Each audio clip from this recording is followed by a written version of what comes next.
Never set foot here again, you useless old woman. You're good for nothing in my life anymore. My own daughter, Sarah's words, cut through the cold Boston air, sharper than any icy wind I'd ever felt. I, Harper, at 68 years old, stood there, on the sidewalk of a house I once called home, watching my few suitcases being thrown out the door. Each item, a memory, a piece of my life, now unceremoniously tossed into the street. Sarah, my only daughter, to whom I had dedicated every fiber of my being, was kicking me out. I remember the day I first held her, a tiny bundle of joy and promises. My husband David and I were young, full of hope. We built that house brick by brick, not just with cement, but with dreams and sacrifices.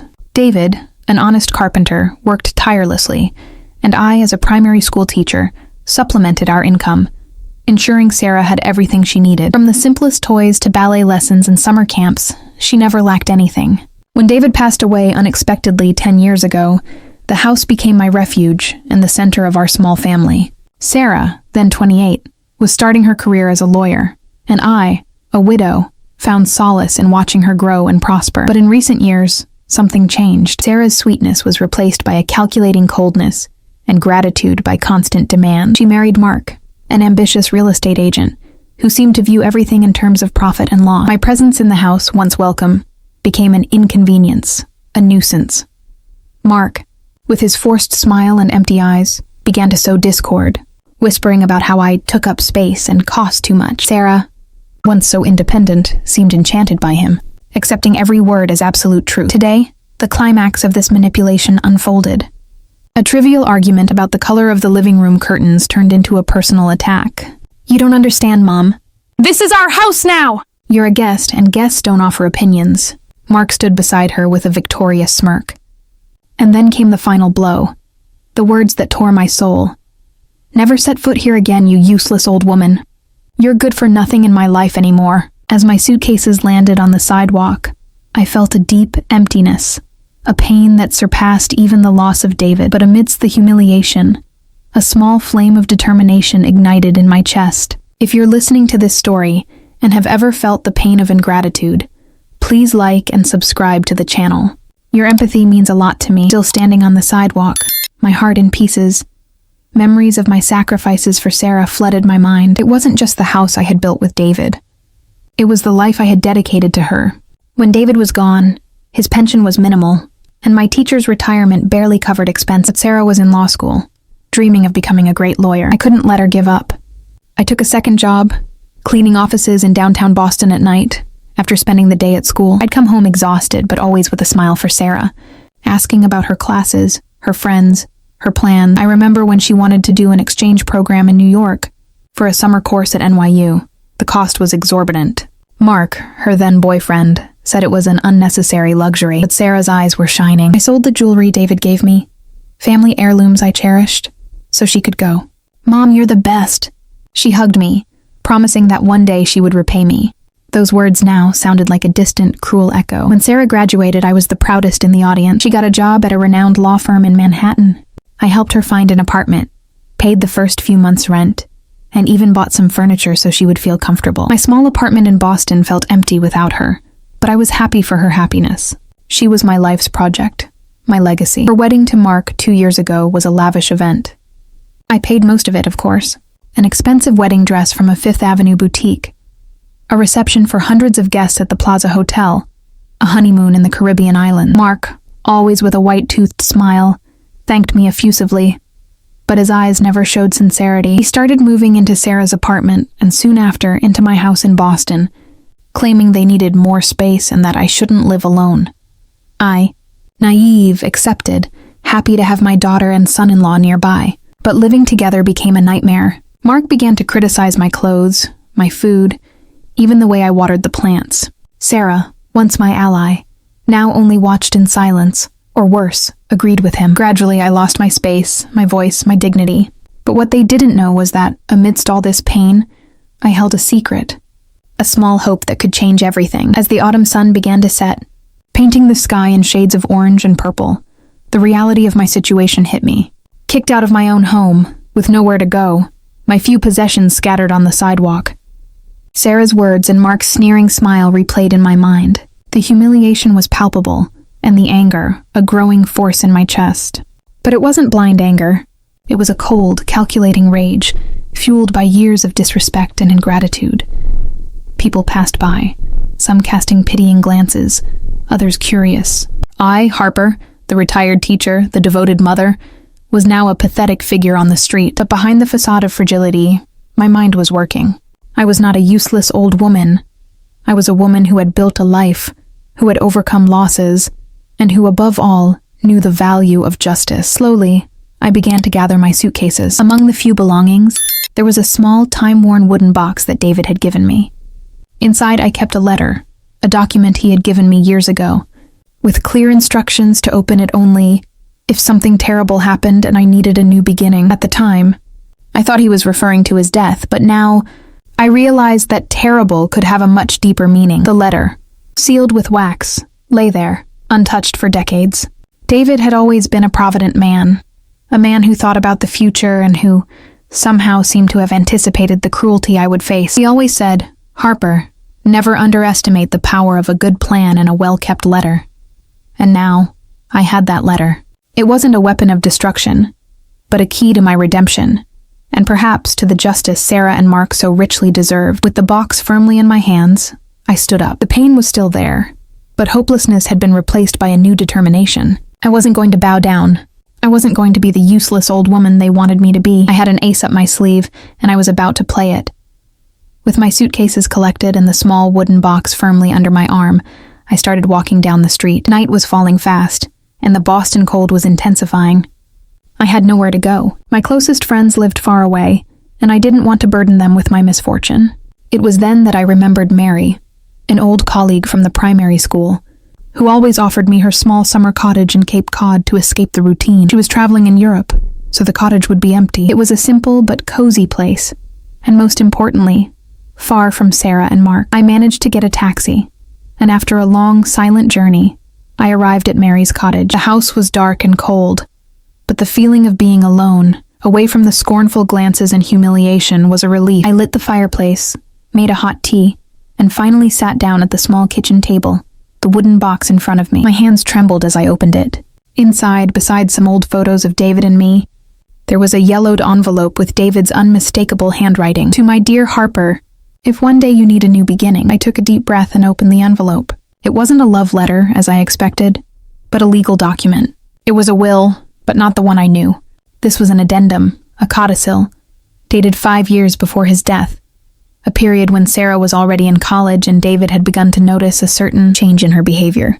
The document was clear. David had invested a significant portion of his savings in a trust fund in my name, with a specific clause. The fund would be fully released to me, Harper, in case I was deprived of housing or family support by third-party action. And most surprisingly, the main asset of this fund was the deed to the house I lived in, the house that Sarah and Mark considered theirs. David, my sweet and provident David, had anticipated everything. He knew that Sarah, influenced by her own selfishness or by someone like Mark, might one day turn her back on me. He had protected me, and indirectly the house we built together.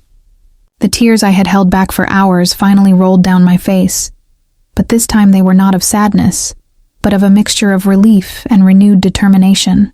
I was not alone. David was still looking out for me, and now I had the proof. The next morning brought a clarity I hadn't felt in years.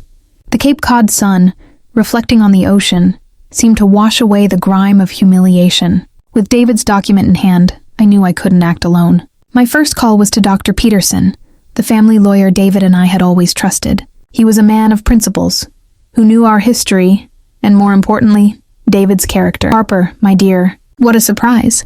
How are you?" His warm voice sounded on the phone. "Dr. Peterson, I need your help. It's about David." "And the house?" I began, my voice still thick with emotion. I explained the situation, the eviction, Sarah's cruel words, and then I revealed the existence of the codicil. There was a silence on the other end of the line. "Harper, do you have this document in hand? Is it authentic?" he asked, his voice now serious and professional. "Yes, it's here, with David's signature and the date." My God, David was an extraordinary man. He foresaw this, didn't he? I always said he had a vision beyond our time. Dr. Peterson seemed genuinely shocked and at the same time admiring. "Bring it to my office tomorrow morning. We need to act discreetly but firmly. This changes everything." The next day, at Dr. Peterson's office, He examined the document with meticulous attention. "Harper, this codicil is perfectly legal and binding. David was very clever. He created a protective mechanism for you, ensuring that, in case of your dispossession, the house would be yours, and not part of the general inheritance that Sarah already received. This means that Sarah and Mark have no legal right to the house, and you have the right to reclaim its possession." I felt a shiver. Justice, slow and silent, was beginning to move. "What do we do now, Dr. Peterson?" "First, we will send a formal notification to Sarah and Mark, informing them of the existence of this codicil and your intention to reclaim the property. It will be a shock to them, I'm sure. Then, we will initiate the legal process for transferring the deed to your name. They may try to contest it, but the evidence is irrefutable." "They'll hate me even more," I said, feeling a lump in my throat. "They already hate you, Harper," the lawyer replied, with a frankness that struck me. "But now, they'll have to deal with the consequences of their actions. David didn't want revenge, Harper. He wanted justice, and that's what we're going to seek." I left the office with a strange feeling. The pain was still there, but now mixed with a strength I didn't know I possessed. David's ace up my sleeve wasn't just a document. It was my dignity, my voice, my chance for a new beginning. And Sarah and Mark were about to discover that the useless old woman had more power than they ever imagined. The silence from Sarah and Mark lasted only a few days, a deceptive prelude to the storm that was brewing. Dr. Peterson called me at the end of the week, his voice filled with contained satisfaction. "Harper, they tried everything. Mark called his own lawyers, tried to claim fraud, coercion, anything to invalidate David's codicil. But the document is impeccable. David was very meticulous. The house, with its memories and invaluable sentimental value, was legally mine." The news spread quickly among the few mutual acquaintances we had in Boston. I, the useless old woman kicked out of her home, was now the legal owner of the residence that Sarah and Mark had claimed as theirs. The whispers and pitying glances that once accompanied me on the sidewalk now turned into curiosity, and for some, a hint of admiration. I knew Sarah and Mark were feeling the weight of public humiliation, the same they had inflicted upon me.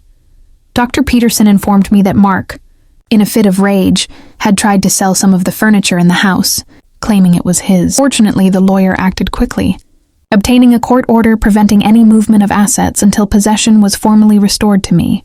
"He's desperate, Harper," Dr. Peterson said. "His plan to use the house as an asset for his own business has collapsed.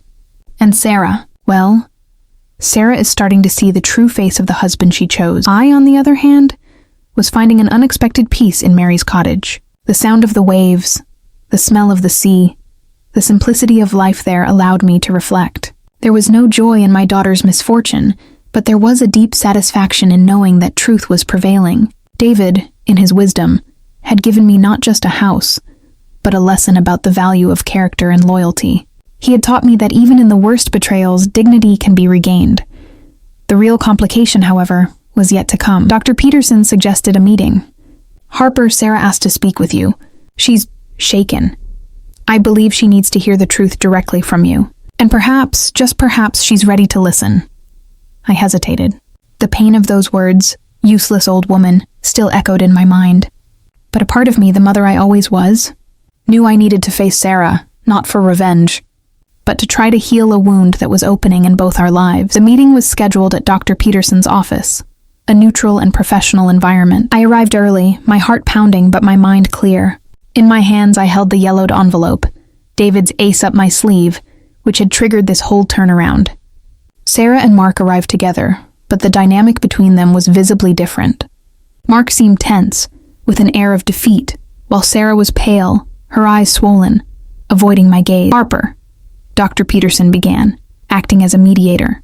"Sarah requested this meeting to discuss the house situation, and, I believe, to try to understand what happened. There's not much to understand." "Sarah," I said, my voice firm without anger, just with a deep sadness. "You kicked me out of my house, the house your father and I built, the house he ensured would be mine, should something like this happen." "Mom, I didn't know anything about this document," Sarah stammered, finally looking at me.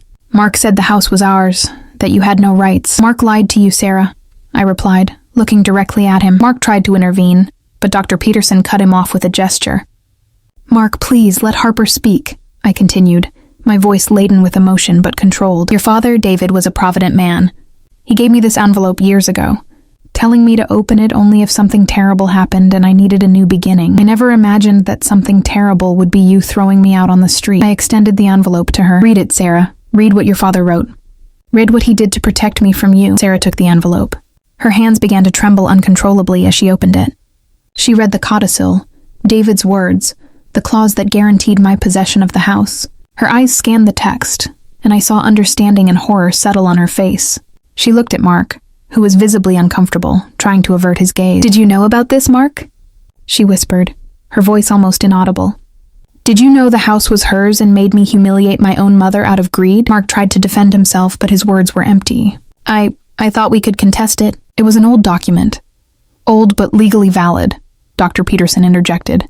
"And David, in his wisdom, foresaw exactly the situation where you, Mark, would try to take advantage of Harper's generosity and Sarah's naivety." Sarah broke down in tears. Not of anger, but of shame and regret. "Mom, forgive me. I was blind. I believed him. I called you a useless old woman." "Words hurt, Sarah," I said, feeling a pang in my heart. "But actions hurt even more. You threw me out on the street. You made me feel that all my life's sacrifices for you were worth nothing." "I know, Mom. I know. I'm so sorry. I'm truly sorry." At that moment, the revenge I had imagined dissolved. There was no satisfaction in seeing her suffer, only the pain of a mother watching her daughter reap the consequences of her choices. Mark, realizing his game was over, stood up abruptly. "I have nothing more to do here," he said, and left the room without looking back. Sarah, alone, with her father's document in her trembling hands, finally faced the truth. From that day on, Sarah's life and mine took different paths. Mark, without the house and with his reputation tarnished, disappeared from the scene. Sarah, in turn, began a painful process of self-discovery. She moved into a small apartment in another city, away from Mark's influence and the shadow of her own choices. She started therapy and slowly began to rebuild her life. I returned to my house in Boston, the house David had secured for me. Every room, every object now carried new meaning. It wasn't just a home.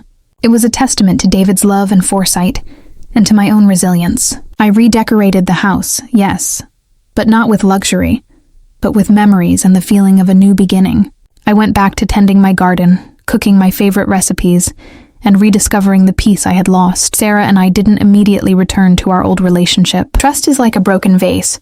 It can be glued back together, but the cracks will always be there. However, she started calling me regularly, not to ask for anything, but to talk, to tell me about her day, to ask for advice. She was learning to be an independent person, to value what truly mattered. One day, months later, she visited me, not with suitcases, but with a bouquet of flowers and a homemade cake. "Mom," she said, her eyes welling up, "I just wanted to say that I understand.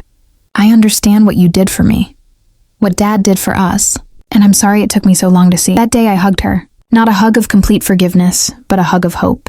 The hope that, with time and effort, we could rebuild something new, something stronger and truer. Today at 68, I look back and see that life is a complex tapestry of joys and sorrows. The worst situations sometimes teach us the most valuable lessons. I learned that true love is not blind. It sees flaws but chooses to protect. I learned that dignity cannot be bought, but is earned. And that, even when all seems lost, there's always an ace up your sleeve, waiting to be played. A chance for a new beginning. If this story touched your heart, if you've ever faced ingratitude or the pain of betrayal, leave your comment below, share your experience, and tell me what you would do in Harper's place. And don't forget to like and subscribe to the channel for more stories that make us reflect on the true value of family and character.